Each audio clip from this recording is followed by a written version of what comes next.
Hi there, good morning, everybody. Here we go, another live. So, today I am chatting a little bit about knowing yourself. Um, like the last couple of weeks, I spoke about some of the chapters of my book, The Power of Intent. And if you listen to each individual thing I spoke about, I think there's a lot of practical knowledge there that can be applied, creating wisdom for tools how to manifest and how to create using your intent. But obviously, if you start adding the things together, if you start looking at how the different things, how understanding intent, and then utilizing the three steps of creation and focusing on how you use your words, your intent becomes a very powerful tool. In fact, it becomes the most powerful tool you own to create the world and the reality that you choose to live in. But none of that really helps gaining that knowledge if you don't know yourself first. And I cover a little bit about how to find yourself, know yourself in my book, The Power of Intent, but in more specific ways. For instance, the one chapter there, I talk about telling the truth, and I go through the 5 stages of truth telling, or the 5 steps.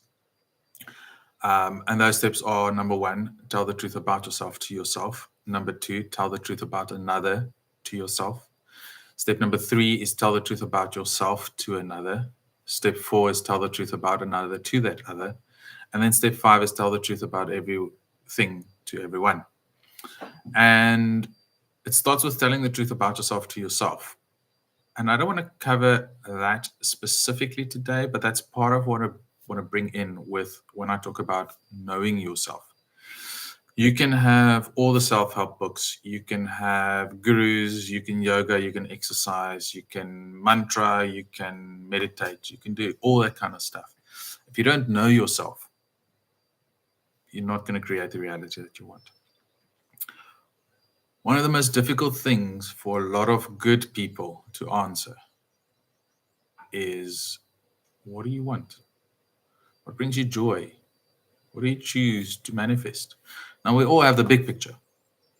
I want financial security, I want love and abundance, but let's bring it down to a now moment, to a day-to-day moment. Like, specifically if you're a giver, you're so used to giving. A parent, you're so used to looking after your child. That when somebody asks you, hey, here's 1,000 rand, you're not allowed to spend it on clothing, food, petrol, your child, your spouse, go enjoy it. Most of the time, we like unless there's something specific you wanted to buy, we don't know how to find joy within ourselves because we're so used to making sure others are happy. And a lot of that has got to do because we don't know ourselves. We're programmed to be in this whole loop of service to others. I don't believe in that, by the way. Helping others, doing things for others, doing the right thing, being a good person, that we don't actually know who we are. Truly, we are most of our lives living in reaction to others, in reaction to the programming we receive.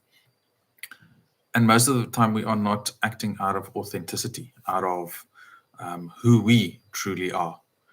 We feel a certain way, but we smile and play nice because it's the polite thing to do, or we don't want to hurt somebody's feelings, and that's not acting authentically. That's acting very fake. And we know in movies and all over the world, everywhere, spiritual, religion, blah, blah, blah, blah, they always talk about the mask that we wear. We all wear a mask, but what's under the mask? Nobody knows what's under the mask. And that's what today is about. What is under your mask? Who are you? And the first step to that is you have to start telling the truth about yourself to yourself. Now, what does that mean? What does it mean telling the truth about myself to myself? I know myself. I don't lie to myself. We all do. We all lie to ourselves. A lot of us fake it until we make it. A lot of us get up out of bed and go, ugh, I don't want to do this day. But you get up and you smile and people ask you, how's it going? It's going all right. So start telling the truth about yourself. And when looking at yourself, there's a couple of things that is very important to look at. There's a couple of things that are very important to know. first thing I want to touch is the fact that you are a dual being. You are not just flesh, you are also spirit.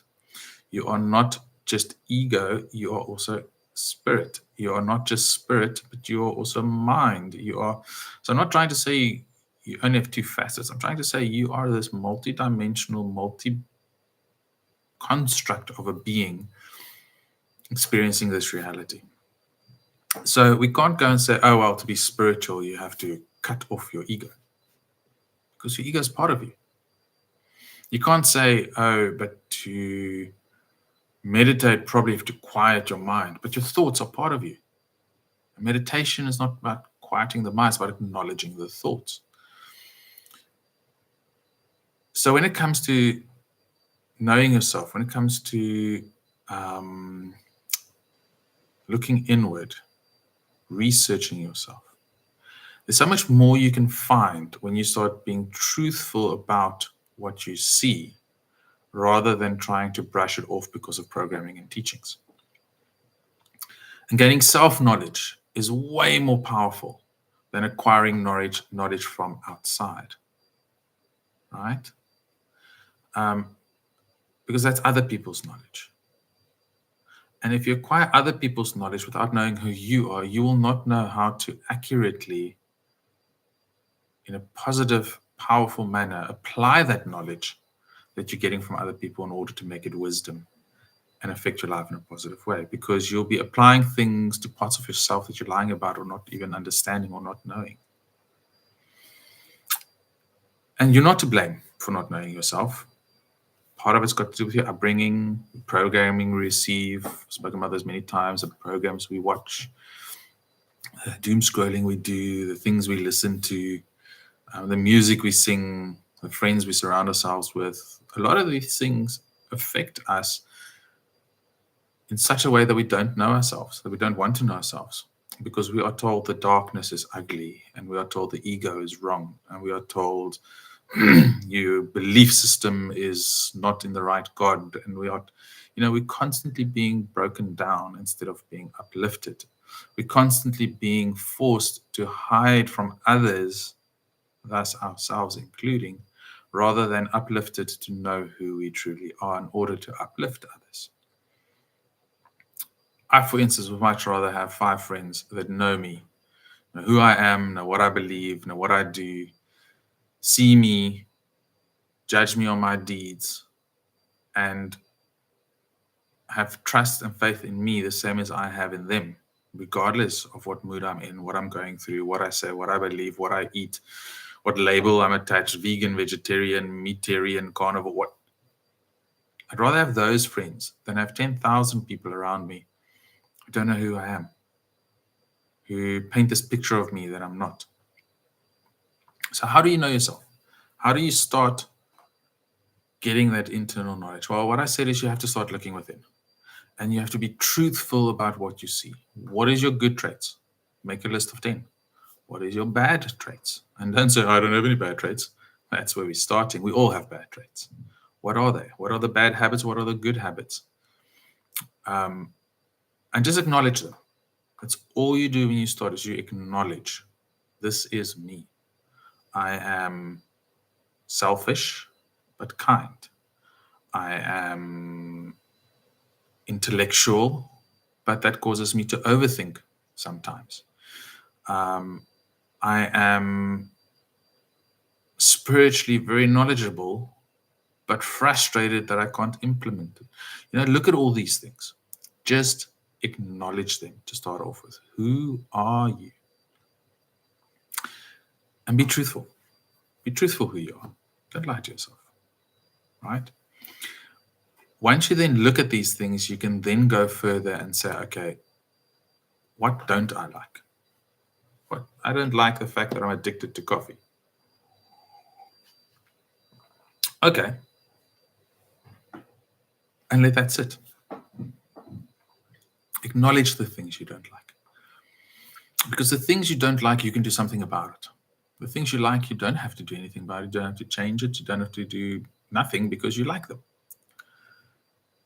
So be truthful about Watch your dark bits, watch your light bits. Be truthful about what you like about yourself and what you don't like about yourself. Not under other people's assumptions or definitions of what's good and bad or likable or not likable. What do you like? If you like being selfish, then like it. Screw other people if they call you selfish. You're okay with it because you like being selfish. And the things you don't like, those are the things you can start working on. Those are the things you can look at and go without judgment. I do not like being addicted to coffee. Let's get rid of that. Or I like being addicted to coffee, but not 10 cups a day. Let's bring it down to 1. Or I don't like being selfish. How can I be more giving? But you can only do this once you start literally looking at the truth of who you are, acknowledge all your bits, dark and light, and then decide what do you like and what don't you like. Right?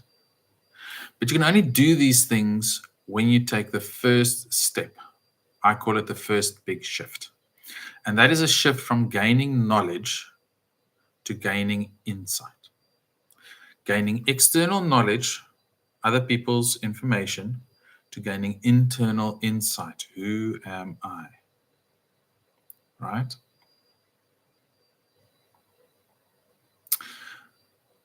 Because knowing who you are means that other people can't affect you in a way that you react to them anymore.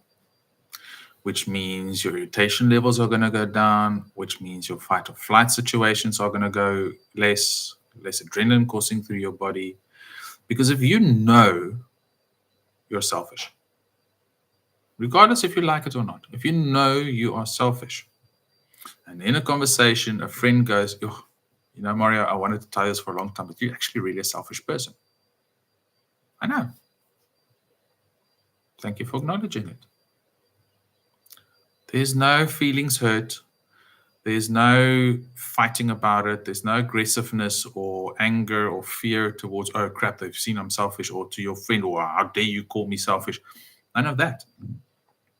Because you were truthful with yourself. You can then expand on the conversation and go, it's not something I like about myself, but I am working on it. Which gives your friend or the person you're with the opportunity to assist you with that process. It took guts, it took courage for them to acknowledge that darkness of you, that negative thing about you, in fear of getting retaliation, because that's how the world is. We react. What? I'm not selfish. You're selfish. You're, you know, that's the usual thing. And then it just goes. So be truthful to yourself, right? Because then others can't hurt you when they bring out the ugly, when they pinpoint the ugly, or even when they open up the ugly to the rest of the world. You know, let's take something embarrassing. Let's say you wet your bed until the age of 13. Right? I don't know why it's embarrassing, but it's movies and all that kind of stuff prove that it's an embarrassing thing to admit, that I peed in my bed, didn't know how to use a toilet in the night until I was 13. Let's say that's your thing. Now, if you own that, that's a fact. I did it. Can't be helped. Here we go. Now you're in a class environment, a study environment, high school, whatever, and somebody goes, oh, yo, you peed your bed until you were 13. Everybody's laughing. The only reason they're going to keep on laughing, or they're going to keep on hammering on it, or make a thing about it, or break you down because of it, is because it makes them feel better about their uglies that they don't want the world to see. It makes them feel superior. It makes them feel more powerful, knowing, oh, there's a bedwetter. I'm better than you because I didn't wet my bed until 13. Now, if you go, oh, not true, or doesn't that, it creates that controversy. It creates that shift of energy that gives them the power over you, because why? You are reacting to what they are saying. You are reacting to the situation because you don't know yourself or where your strength lies. But if you know yourself, if you're okay with the fact, I mean, there's nothing you could have done about it. It's not like you're an adult and you made a choice to pee in your bed. It's just, that's what happened. You couldn't control it. It was a bodily training that you had to train your body. It took time. You know, you might be highly intellectual, but you're a bedwetter. Who knows? So if you own that and people start making fun of it, and that fun that they make about it doesn't affect you, what's going to happen? They're going to lose interest. because you are not giving them the power to feel superior to you anymore. You are not being weakened by the truth anymore. So they're going to go, oh, bedwetter. And? Oh, you ate your bed until you were 13. And? It's a fact. Well, why is it so important to you? Did you do it until you were 14?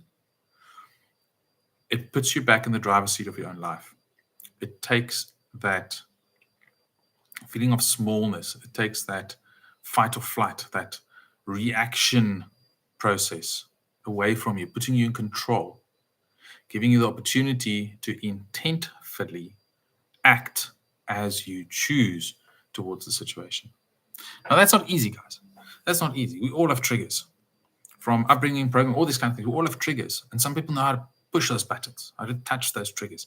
But it's those triggers and those buttons that we have to acknowledge to ourselves are triggers and buttons, so that when they get pushed, we can choose how to go about it, not just push and react. Right, so that's the first major shift from gaining knowledge from the outside to gaining insight from within. And for that, you have to take a long, hard look in the mirror, or sit in front of a person that can call out your bullshit, every single thing about you, so you can see it from another person's perspective. Meditation is important, to go within and find those things. Prayer is important. Being still, being in nature, being away from all the noise so that you can hear yourself. The second big shift that I feel is a must for a person to know himself or herself is to identify and release the chains of your subconscious and your conscious mind. Everybody's all about, the subconscious, bring the subconscious forward, bring the subconscious forward, bring the subconscious forward. But your conscious mind is also being chained. It's also being programmed as well as your subconscious. So what do I mean about identifying and releasing the change? I mean, you have to shift from autopilot to conscious decision-making. Okay, think about that for a second. From autopilot to conscious decision-making. You place your intent in the driver's seat, not in the reaction seat. You have to start every day and look at what rhythms, what patterns, what automations do you have, and why are those automations there, and do you still choose those automations? Right? Every moment should be a fresh choice. Every moment you must make the decision. You mustn't pray before you eat because you were brought up to pray before you eat and you've been doing it your whole life, so now you just pray before you eat. That's automation, that's autopilot. What you should be doing is making a decision about the food in front of you, about this cup of coffee that I've got in front of me.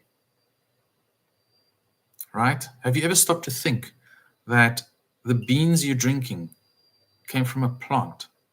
Somebody had to grow that plant, harvest that plant, roast the beans, package the beans, transport the beans, to get them to a shop so that you can buy the beans, come home, put them in your percolator, and make yourself a cup of coffee. And that's just the beans. Let's talk about the milk from the cow. Let's talk about the nut milk that everybody said. Let's talk about the sugar from the cane. Right? How far did it travel for me to have this cup of coffee? So do I make a coffee and I drink it, I make a coffee and I drink it? Or do I consciously, each time I drink a cup of coffee, realize how lucky I am that there are so many people involved making this cup of coffee possible? Because if those people didn't do what they do, guys, if the farmers didn't farm, the transporters didn't transport, and the shops didn't sell, I would not be able to drink a cup of coffee. Because I don't have coffee plants. I don't know how to roast them. Other people did that for me. So why do I pray before a meal? Because I'm grateful. Because I'm consciously realizing what I'm putting in my body. I'm consciously realizing that so many people are involved in keeping me alive. Why do we thank doctors if we're on the brink of death in the hospital? Needles and pipes and everything anywhere. We just came from a car crash or whatever. And we get healed. And then when we leave, we thank the nurses and we thank the doctors. Thank you for healing me. Thank you for keeping me alive. Blah, blah, blah. How's that any different to the person that produces your coffee, your food, your meals, your water, your drinks to keep you alive with all the poisons in the world?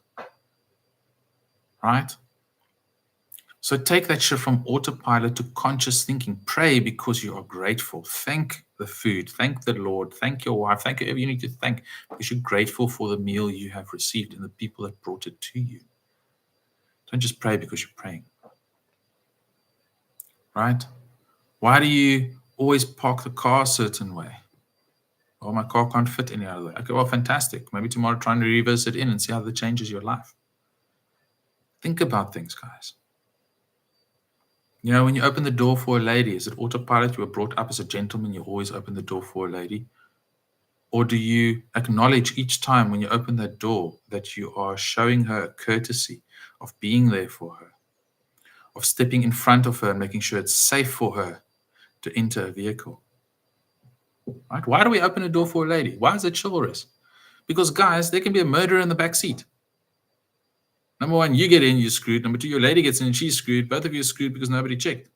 But as a gentleman, what do you have to do? You have to walk from the driver's side around the vehicle to the passenger side to open the door for a lady. Check the vehicle.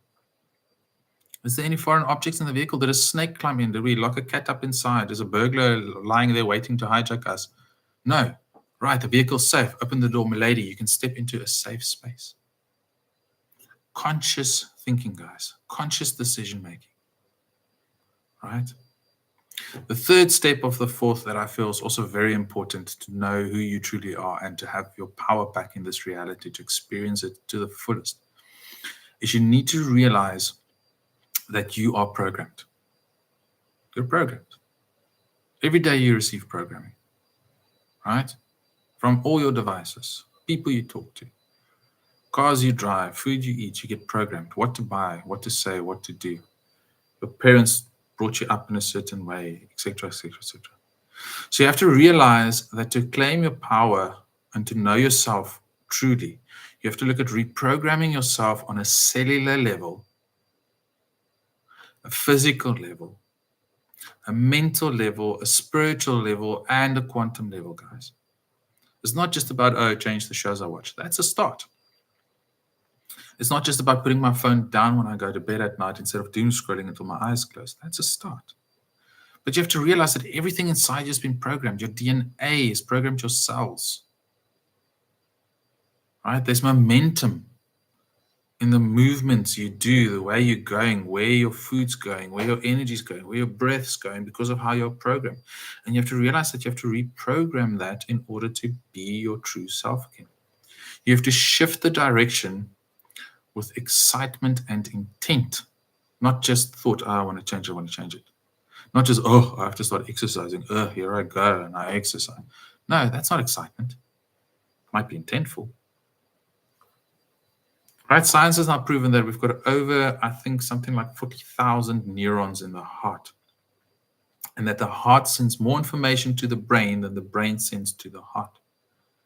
And they're saying that there's this correlation between the heart actually being part of your brain, part of the process of experiencing, creating this reality, your brain-heart connection. If those two can be in sync and work together to make you feel what you think and make you think what you feel, or put it this way, for you to feel your thoughts and think your feelings, let that sink in. That's where the power lies. And if you know I hate gymming, then why are you doing it? Isn't there martial arts you can pick up that you're excited about that gives you the same exercise as a gym, but you actually love what you do? It took me a while to get into my meditation routine, and it didn't hold.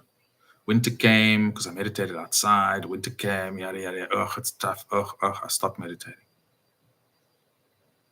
This year, I said to my spirits, when it comes to meditation, guide me in a way that I enjoy it.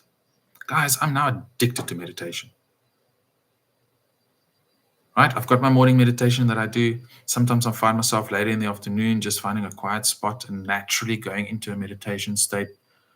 And as I feel myself going there, I'm like, yeah, let's do this. And then I meditate. You can meditate with your eyes open while you're driving if you have practiced it and know how to do it and still aware of the process. But it must be exciting to change this cellular program, this deep physical, emotional. You have to change how you do things. You have to change your fitness level. You have to change everything to its natural state and not what the world is programming it to be. Because otherwise, you're going to stay in the programming.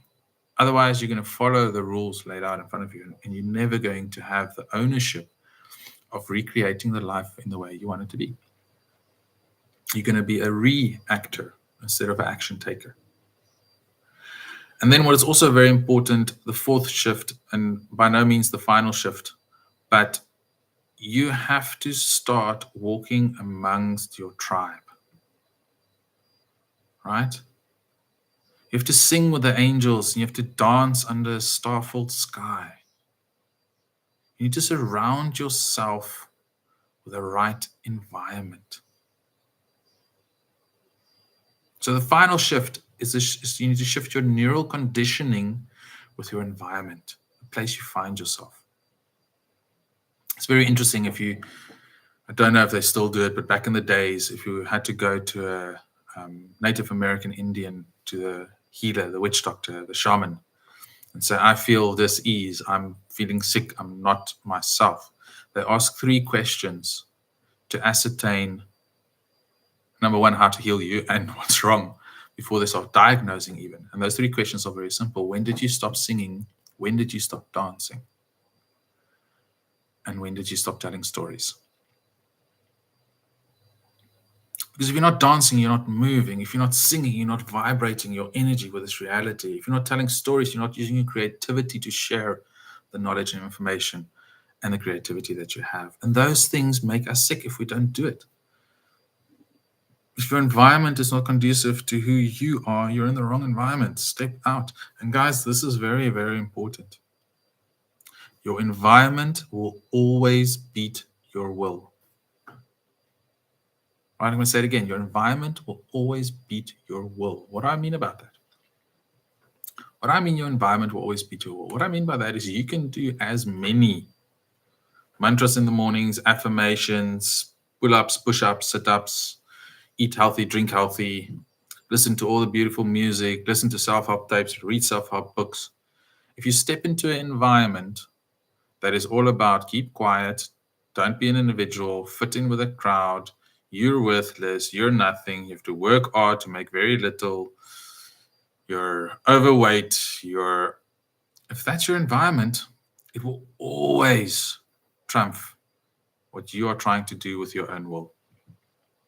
So create your environment to be conducive to who you truly are. And if your environment doesn't allow that, change it. And I don't mean change by putting a pot on, I mean leave. Exit stage left. Right?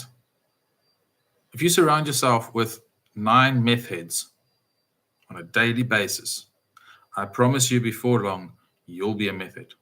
And it's not about peer pressure. It's not about being forced. Those are the people you become, those you surround yourself with. If you surround yourself with people needing money all the time, you're trying to create money, how? You can't get information from the people because they need money. They haven't figured it out. You can't give what you learn to these people because they will drain you. You have to surround yourself with people who know how to make money, even if you know nothing, because guess what? Surround yourself with 9 people that know how to make money, you're going to become the 10th. Surround yourself with 9 millionaires, you're going to become the 10th. So choose carefully, who do you surround yourself with? What is your environment? Find those fun things to do. And I'm not talking about the things that cost money. I talk about the things that are soul enriching, that existed before money. Dancing under the stars, swimming in a river, hiking a mountain trail, grounding your feet in the sand by the ocean, singing at the top of your lungs, no matter how false you sing. Sing it, scream it, shout it. There are some people who love, in these countries that have got the undergrounds, the metros and the tubes and whatever, England, US, all those places. When they're so frustrated, they go and they shout and scream as the train comes past because nobody can hear them, but they get that energy out. Some people go to their room and scream into their pillow because they're frustrated. Get it out, share.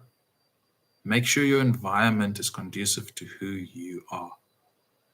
Because if you start looking at who you are, honestly, changing the things you don't like, focusing on intentful decision making so you don't have to react to others and the world around you, realizing that the changes that you're making on physical, emotional, spiritual, mental, quantum level, all around everything that you are, you need to change. Otherwise, things won't change. And once you've started to do that within you, you then have to look, okay, cool, this is not me, I'm making these changes. What's outside of me that are hindering me from doing this? And you have to change your environment to be conducive to who you are becoming. Make these 4 shifts, guys. And I promise you, you will own your power again. You will have said goodbye to the victim mentality. You will be the creator of this reality. And once you're there, you can then start going like this and manifest intentfully, easily. But it starts here and here. You have to go within. If you're a religious person, even Jesus said, the temple of God is within. Right? If you're an Eastern religious person, then they will tell you meditation, go within to know thyself.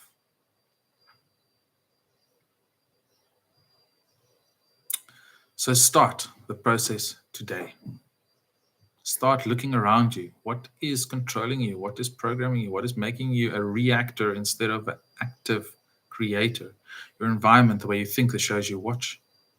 Start becoming truthful about what you like and dislike. Don't sit and watch a movie because everybody else watches it and you actually don't like it. Hey guys, I don't like this. I'm moving. Going elsewhere, doing my own thing. You're going to lose a lot of friends when you start becoming truthful about yourself, because you're not going to react to their programming anymore. They're going to lose their power over you to get the things they want. People in my life right now know I'm going to elevate you. So what I expect in return is for you to do the same. If you're not in my life to elevate me, why are you in my life? If you're causing negative environment around me at work, at play, at the pool, in the complex, when out on the road, why must I stick around? I'll move to where the environment is what I want it to be for my best growth. But I know who I am in order to do that. So go out, get to know yourself. And guys, if it's too difficult, if your programming is too deep, find a professional, somebody that can help you look at yourself, a friend that can point out the things, a healer or a master of some sort. Hey, and if you don't have any of those around, man, grab some mushrooms and go on a deep journey within. But do something about it. Don't allow programming to control you. You must start rewriting the programming. I hope you found some good advice today. If ever you want to chat, get hold of me, go check out my website. I'll put a link down in the comments below. And let's talk. Let's talk about who you are, and let's help you to get to know you. Have a great day further, guys, and we will chat again soon.